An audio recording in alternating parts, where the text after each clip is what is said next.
When we spoke of K-pop dance, we usually understood it as dance moves performed to K-pop music. But K-pop dance is now being recognized as a genre of its own, so much that we are seeing academics study K-pop dance. Now, for today's Hallyu People segment, we're joined by someone who teaches K-pop dance and someone who learns it.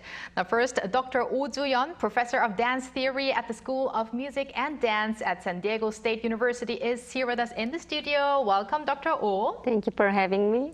And we also have with us Alexandra Esteban Escudero, a student of Dr. Oh. Welcome. Thank you. All right, so let's start with you, Dr. Oh. So I'm really happy to have you here in the studio in person this time. So tell us about your class, your K-pop dance class that you're teaching for exchange students, right? Yeah. So I'm teaching K-pop dance and social media class at Sungkyunkwan University. It is a 4 weeks of intensive summer school that counted for the 3 units. So students would get general education granted in their home institution, and at SKKU, which means Sungkyunkwan University, it counted for the Korean Studies and Interactive Science major. What's unique about this class is that it integrates practice and theory as the first K-pop theory class ever offered for exchange students. So it uses the textbook that I published titled K-pop Dance and brings students to exciting field work such as music video filming site, K-pop agency, and concert. And students also get a chance to perform like a K-pop cover dance and dance challenge. And I think the beauty of this class is that students actually experience K-pop dance in person in a place that's the birthplace of K-pop. And at the end of the semester, students also get a K-pop creator certificate from my research lab. Oh, wow. Very meaningful. I mean, I can imagine that there's a very high demand for learning K-pop dance these days. So how many people have actually applied, and how can you apply for this? Also, what kind of students are in your class? Yeah. So they applied through SKKU, study abroad. Many students are coming from a university that has MOU, which means like a networked university with Sungkyunkwan. And I have 20 students. That's the ideal size for field work because we have very active schedule throughout the semester. And I'm really excited to meet students from all across the world, from Spain, UK, Poland, Romania, Hong Kong, and China. So it is truly a diverse group of students. And speaking of a diverse group of students, let's now turn to Alexandra. You are from Spain, but I heard that you study in Hong Kong. So what brought you to Korea? Yes, I'm from Spain and I'm a student in Hong Kong University of Science and Technology. And we had the opportunity for a summer exchange. And one of the options they had was Korea, and it was the one I liked the most because I wanted to learn more about Korean culture, Korean food, traditions. So I was very excited to be able to come here. I've been watching K-dramas for a long time, so I really wanted to see the places.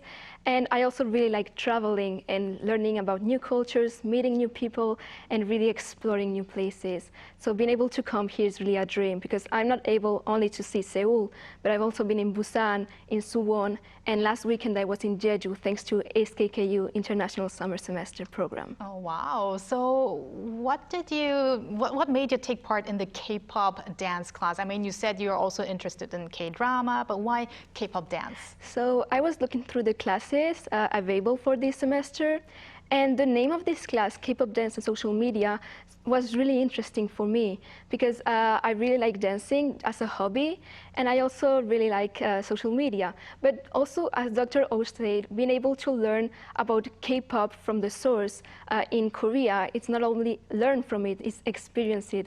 And we've been able to do that through all the field works, visiting places like Gangnam, Hiker Ground, even watching traditional arts, Korean arts performance, which was amazing. So I've been learning a lot about it and also about the history and the culture behind it, as well as just how K-pop connects people from everywhere over the world.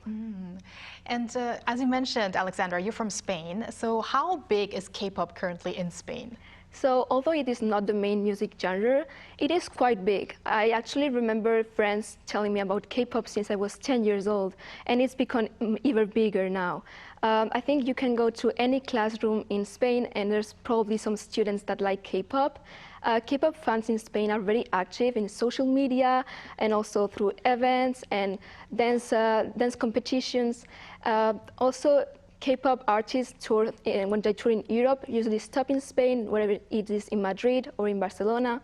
And I also know that some K-pop artists or groups have made some music videos in Spain. So this shows how K-pop is not only about showing Korean culture, but also an exchange of cultures all over the globe. So did you ever get to see some K-pop stars in Spain? Or I haven't actually yet, but I really want to. I really want to experience how it is a concert. Maybe one day, and maybe also while you are here in Korea. Maybe, of course. All right, now let's turn back to Dr. Oh. So which kind of K-pop dances or K-pop dance moves do students like to learn? I mean, do they have some kind of specific preferences? Yeah, so because K-pop industry release new song every week or every day, their preference actually changes all the time. But I would say right now the soda pop from Netflix show K-pop Demon Hunters, that the twisting shoulder is one of the most trendy song. But regarding that, I actually taught the tradition of Korean folk dance instead of the viral K-pop dance movement. So what Alexandra also learned was the circular arm movement, which students have seen from BTS concert to even K-pop Demon Hunters, but they do not know the original references. So by teaching the original reference, I was explaining that's how all those modern K-pop and Korean wave movements are rooted, and how those circular movements are reflecting the yin and yang philosophy in nature. So, Professor, Dr. Oh, would there be anything that I could learn here while we're seated? Oh, yeah, the soda pop is simply twisting your shoulder to left and right. Na, na, na, na. Yeah, that's it. I think Alexandra can do a better job. Right? Yeah, I'm pretty sure. Okay. I'll try to do that after our interview. But thank you very much for that little taste of learning K-pop dance. But Dr. Oh, it's not just about teaching choreography. I heard it's also about theory and also the cultural aspects. So why do you think it is important, to have this educational approach when you teach K-pop dance? Yeah. The first reason is that no matter how popular a dance style is, it will disappear because dancing itself is ephemeral.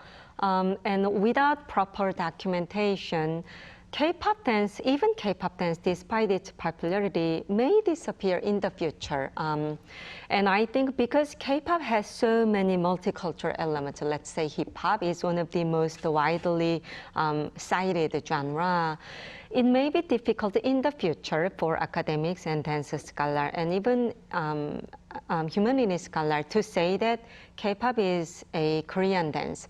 But it is Korean dance not just about the ethnic origin, but in terms of the system and geography.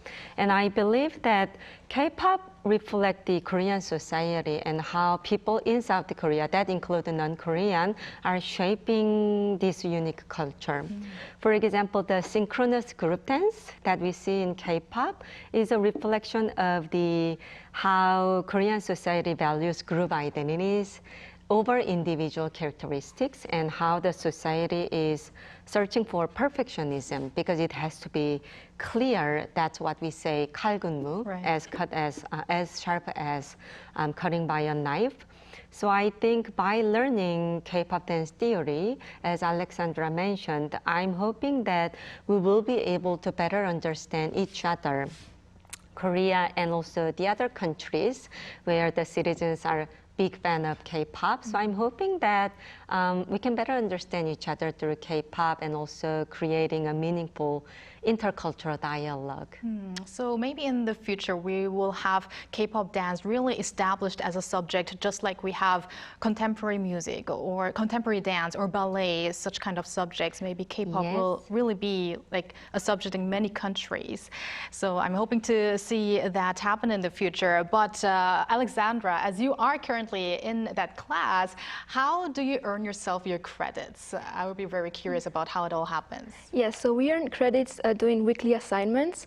For example, we have teamwork presentations based on Dr. Oh's book. My group did it about the history and the evolution of K-pop dance. I focus on the recent era, the 20s. It was very interesting. We also do field work, so we need to do field trips reports. Can it be visual or reading? And we also have created activities in class as well as a final exam that we'll actually have this week.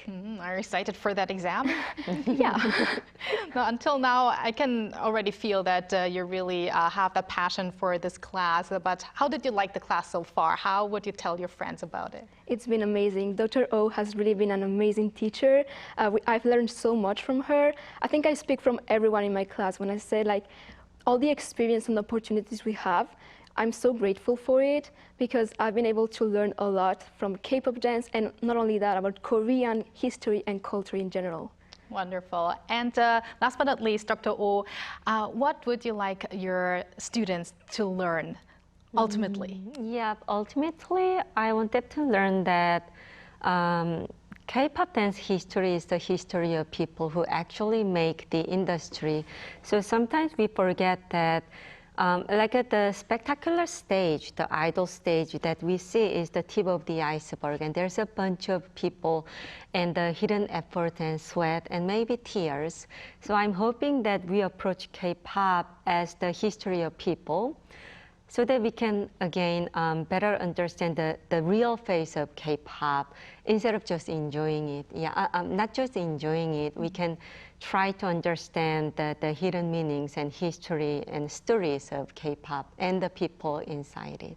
That reminds me of the BTS song 피땀 눈물. Yes, yes, one of my favorite songs. Well, thank you very much, Dr. Oh, for spreading the K-pop dance vibe to the world and also, of course, educating it. Thank you very much. Thank you. And thank you, Alexandra. And we hope that your love for K-pop dance will continue. And thanks for joining us today. Thank you so much.